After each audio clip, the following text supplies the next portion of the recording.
Now in Denver 7 News at 6:30, just check out all this hail up in Milliken. Viewers there sharing these photos in the aftermath of overnight storms that spilled into this morning. And delays at DIA now up to 347. The good news, though, we're not seeing any cancellations at this point.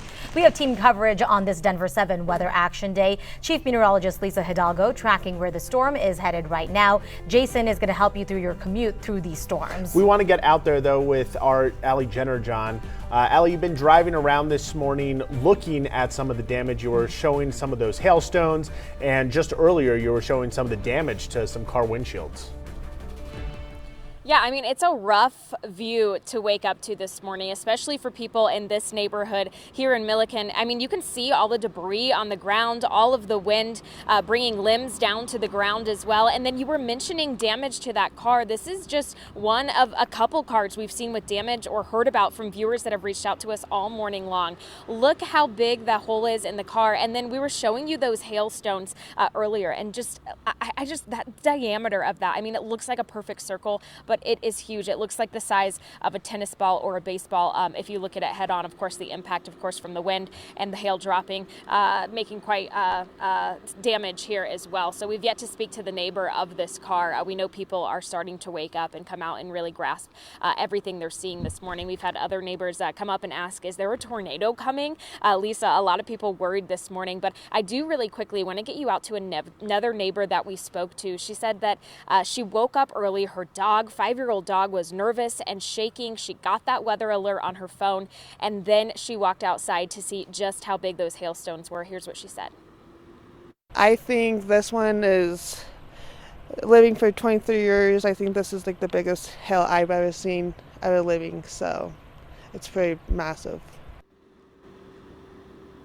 And Lisa, I know you're tracking all these storms. It sounds like we may not be in the clear yet, but you can probably speak a little better to what to call the size of each of these. I know I said baseball. I could be wrong there, but I mean, I would agree with Allie Fitzgibbons, who you just heard from. I think this is the biggest hail I've personally ever seen. Yeah, I mean, Allie rolled up on the scene, and the hail was probably on the ground for, a solid 30 to 45 minutes and was still big. That just gives you an idea of how large that hailstone was. Reports last night of getting up to about 2 inches in diameter, so that would be egg size. But this morning, yeah, we could be looking at potentially anywhere from tennis ball to potentially baseball size hail with those storms that rolled through the northern Front Range and now across the eastern plains. That puts you at about 2.5, maybe even 2 3/4 of an inch. We'll see what some of the official numbers come in as. But take a look at where the storms are now. They've been sliding from that area as you get closer to Milliken, down south and east within the last few hours. We're still seeing some moderate to large hail within a few of these cells. Right now, Elizabeth and Kiowa, you're going to be seeing some of the heavier rain, and you're just on the edge of potentially some of that larger hail as well there as you get just to the north and east of Kiowa.